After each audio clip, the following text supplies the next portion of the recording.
രാധേ കൃഷ്ണ. എല്ലാവർക്കും സമർപ്പണത്തിലേക്ക് സ്വാഗതം. തിരുവോണമാണ് വരാൻ പോകുന്നത് അല്ലേ? നമ്മളെല്ലാവരും ഓണത്തിനായി ഇങ്ങനെ കാത്തിരിക്കുകയാണ്.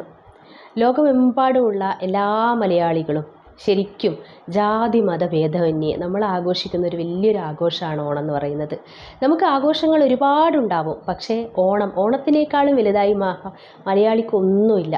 പ്രകൃതി പോലും ശരിക്കും ആ നനഞ്ഞു കുളിച്ച് പെറ്റെഴുന്നേറ്റ് വേദിട്ട് കുളിച്ചൊരു പെൺമണിയെപ്പോൽ തിളങ്ങി നിന്നു എന്ന് കവി പാടിയത് അന്വർത്ഥമാക്കുന്ന രീതിയിൽ എല്ലായിടത്തും മഴ പെയ്ത് കുളിച്ച് ശരിക്കും ആ പൊൻവെയിലടിച്ച് പ്രകൃതി നല്ല ഉണർവോടുകൂടി നിറയെ പൂക്കളായി ആ പൂക്കളൊക്കെ ഇറുത്തുകൊണ്ട് നമ്മൾ പൂക്കളെ ഇടുന്ന ഒരു മനോഹരമായ ആഘോഷം.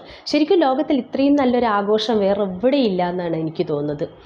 അതുപോലെ തന്നെ നമുക്കറിയാം, നമ്മൾ പണ്ട് മുതലേ കേട്ട് വളർന്നൊരു കഥയുണ്ട്, മഹാബലി ചക്രവർത്തിയുടെയും വാമനൻ്റെയും കഥ. മഹാബലി ചക്രവർത്തി അത്രയും ദയാലുവായ, അത്രയും കരുണാമയനായ, പ്രജാതൽപരനായ ഒരു രാജാവിനെ ഈ വാമനൻ എന്തിനാണ് ഭൂമിക്കടിയിൽ ചവിട്ടി താഴ്ത്തിയത്, ദേവന്മാർക്ക് എന്തായിരുന്നു ഇത്രയധികം അസൂയ എന്നൊക്കെ നമ്മൾ കുറേ ചിന്തിച്ചിട്ടുണ്ട്.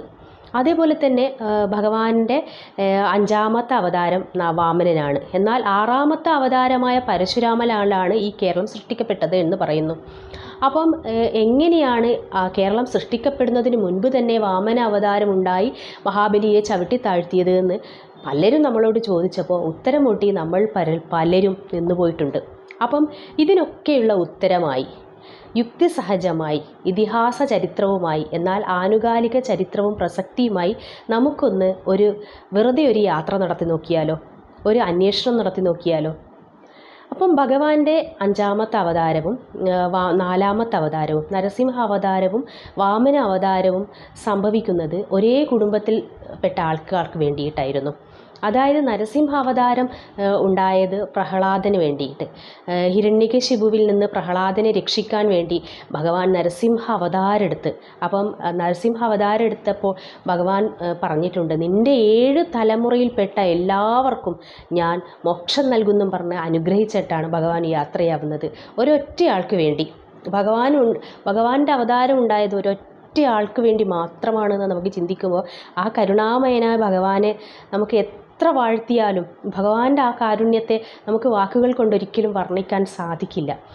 അപ്പം അങ്ങനെ പ്രഹ്ലാദൻ ശരിക്കും ഹിരണ്യകശിപു മരിച്ചതിന് ശേഷം പ്രഹ്ലാദനാണ് പിന്നെ രാജ്യഭാരം ഉണ്ടായത്.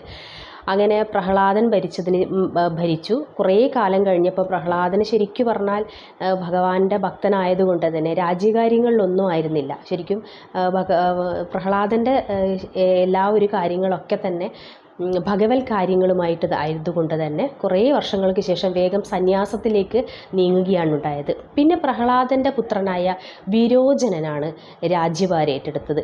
പക്ഷേ വിരോചനും ഇതുപോലെ തന്നെയായിരുന്നു. വിരോചൻ്റെ കാര്യം പറയാണ്ട് ശരിക്കും പ്രഹ്ലാദൻ്റെ പുത്രൻ എന്ന് പറയുമ്പോൾ തന്നെ നിങ്ങൾക്ക് മനസ്സിലാക്കാൻ സാധിക്കും ഒരച്ഛൻ എത്രത്തോളം ഭക്തനായിരിക്കും. അതുകൊണ്ട് തന്നെ ആ അച്ഛൻ്റെ പുത്രനും അതേപോലെ തന്നെ ഭക്തിയിൽ അറാടിയ ഒരു മകനായിരുന്നു വിരോചനും അധികകാലമൊന്നും രാജ്യഭരണം ഏറ്റെടുത്തില്ല എന്നാണ് പറയപ്പെടുന്നത്. പക്ഷേ അതിനുശേഷം വന്നത് മഹാബലി എന്ന് നമ്മൾ കേൾക്കുന്ന മഹാബലിയുടെ ശരിക്കുള്ള പേര് ഇന്ദ്രസേനൻ എന്നായിരുന്നു. ഇന്ദ്രസേനൻ ശരിക്കും പറഞ്ഞാൽ സമ്പൽ സമൃദ്ധമായ ഒരു രാജ്യം സൃഷ്ടിക്കാനായിരുന്നു നോക്കിക്കൊണ്ടിരുന്നത്. ഇന്നത്തെ ശരിക്കും ഇന്ദ്രസേനൻ അഥവാ മഹാബലിയുടെ രാജ്യം ഏതാണെന്ന് ചോദിച്ചു കഴിഞ്ഞാൽ ഇന്നത്തെ ആന്ധ്രാപ്രദേശാണ്. ശരിക്കും കേരളമല്ല മഹാബലിയുടെ രാജ്യം, ആന്ധ്രാപ്രദേശാണ്. അപ്പം വിന്ധ്യ സത്പുര ആ ഒരു സ്ഥലങ്ങളിലൊക്കെയായി തൻ്റെ രാജ്യം ഇങ്ങനെ വലുതാക്കി കൊണ്ടുപോയിക്കൊണ്ടിരിക്കുകയായിരുന്നു. അതേപോലെ തന്നെ നമ്മുടെ പ്രഹ്ലാദൻ്റെ ജന്മമുണ്ടായത്, നരസിംഹ അവതാരമുണ്ടായത് ആന്ധ്രാപ്രദേശിലെ അഹോബിലം എന്ന് പറയുന്ന ഒരു സ്ഥലത്താണ്. പ്രകൃതി രമണീയമായ അഹോബിലം എന്ന് പറയുന്ന സ്ഥലത്ത് ഇന്നും ഒരു വലിയൊരു ക്ഷേത്രമുണ്ട്. 9 ഭാവങ്ങളിലോടുകൂടി നരസിംഹമൂർത്തിയെ കാണാൻ പറ്റുന്ന വലിയൊരു പ്രകൃതി രമണീയമായൊരു ക്ഷേത്രം ഇന്നും ഉണ്ട്. 108 ദിവ്യക്ഷേത്രങ്ങളിലൊന്നാണ് ഈ അഹോബിലം എന്ന് പറയുന്ന ഒരു ക്ഷേത്രം. അപ്പം നമ്മൾക്ക് കാണാൻ സാധിക്കുന്നത് മഹാബലിയുടെ, അതായത് ഇന്ദ്രസേനൻ്റെ രാജധാനി ഉണ്ടായിരുന്നത് ആന്ധ്രാപ്രദേശിലാണ്, കേരളത്തിലല്ല. അപ്പം പിന്നെ എങ്ങനെ ഈ കേരളത്തിലേക്ക് എത്തി എന്നുള്ള കാര്യമാണ് ഇനി പറഞ്ഞുകൊണ്ട് വരുന്നത്. അങ്ങനെ ശരിക്കും പറഞ്ഞാൽ മഹാബലി തമ്പുരാൻ, അതായത് ഇന്ദ്രസേനൻ തൻ്റെ രാജ്യം ഇങ്ങനെ വലുതാക്കി കൊണ്ടുവരുന്ന ഇന്നത്തെ കോമാളി വേഷധാരി ആയിരുന്നില്ല ശരിക്കും മഹാബലി.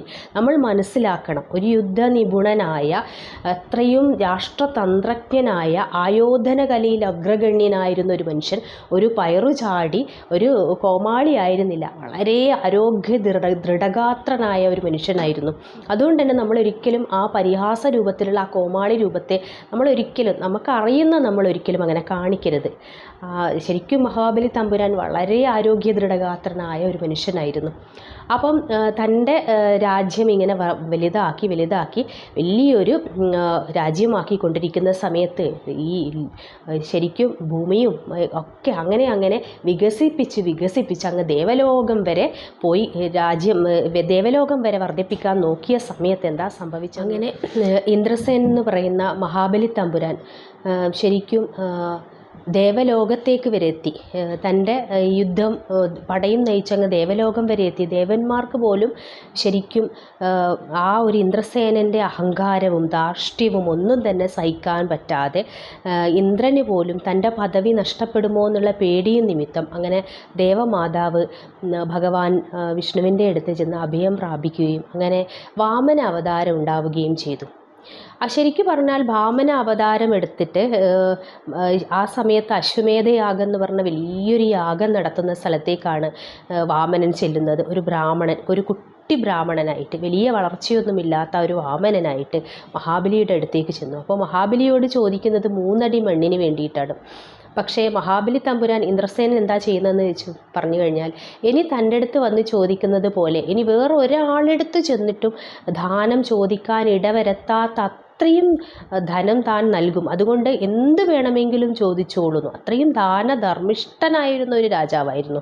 പക്ഷേ തൻ്റെ രാജധാനി ഇങ്ങനെ വികസിപ്പിച്ചുകൊണ്ടിരുന്നു. പക്ഷേ അത്രത്തോളം ദേവന്മാർക്ക് ബുദ്ധിമുട്ടാവുന്ന രീതിയിലേക്ക് അത് എത്തിപ്പെടുന്നത് ശരിക്കു പറഞ്ഞാൽ ബുദ്ധിമുട്ടായതുകൊണ്ടാണ് അങ്ങനെ ഒരു അവതാരം തന്നെ ഉണ്ടായത്. അപ്പം അങ്ങനെ വാമന അവതാരം ഉണ്ടായി. 3 അടി മണ്ണ് ചോദിച്ചു. ആദ്യത്തെ 2 അടി കൊണ്ട് ആകാശവും ഭൂമിയും പാതാളവും ഒക്കെ അളന്നെടുത്തു. ഇനി അളക്കാനൊന്നും ബാക്കിയില്ലാത്തതുകൊണ്ട് ഇന്ദ്രസേനൻ തൻ്റെ തല തന്നെ കാണിച്ചു കൊടുത്തു, 3ാമത്തെ അടി തൻ്റെ തലയിൽ വെക്കാൻ വേണ്ടിയിട്ട്. അപ്പോൾ ശരിക്കും അവിടം കൊണ്ടാണ് ഇന്ദ്രസേനന് മഹാബലി എന്നുള്ള പേര് വന്നത്. അതായത് ഏറ്റവും വലിയ ബലി നൽകിയവൻ, തന്നെ ബലി നൽകിയവൻ, ആ ഒരു അർത്ഥത്തിലാണ് മഹാബലിയായി മാറിയത്. പക്ഷേ ഭഗവാൻ ഒരിക്കലും പാതാളത്തിലേക്ക് ചവിട്ടി താഴ്ത്തി ശരിക്കും ക്രൂരമായി ചെയ്യുകയല്ല ചെയ്തത്. ആ പാതാളം എന്ന് പറയുന്ന ഒരു ലോകം സൃഷ്ടിച്ചു. സ്വർഗത്തേക്കാൾ മനോഹരമായ ഒരു ലോകമായിരുന്നു പാതാളം എന്നാണ് പറയപ്പെടുന്നത്. അത്രയും മനോഹരമായൊരു ലോകത്ത് ചക്രവർത്തിയായി മഹാബലിയെ വാഴിക്കുകയും അവിടെ കാവലായി വാമനൻ എല്ലാ കാലത്തും അനുഗ്രഹം കൊടുക്കുകയും ചെയ്തു. അടുത്ത മന്വന്തരത്തിൽ ശരിക്കും പറഞ്ഞാൽ ഇന്ദ്രൻ എന്ന് പറയുന്നത് ഒരു പദവിയാണ്. മുഖ്യമന്ത്രി, രാഷ്ട്രപതി, പ്രധാനമന്ത്രി എന്ന് പറയുന്ന ഒരു പദവി പോലെയാണ് ഇന്ദ്രൻ എന്ന് പറയുന്ന പദവി. അപ്പോൾ അടുത്ത മന്വന്തരത്തിൽ ഇന്നുള്ള ഇന്ദ്രസേനൻ ഇന്ദ്രനായി മാറുകയും ചെയ്യും. അതുകൂടാതെ തൻ്റെ ആ പാതാള ലോകത്ത് കാവലാളായി, ശരിക്കും ഒരു കാവൽക്കാരനായി വാമന രൂപത്തിൽ ഭഗവാൻ അവിടെ ഉണ്ട് എന്നാണ് വിശ്വാസം.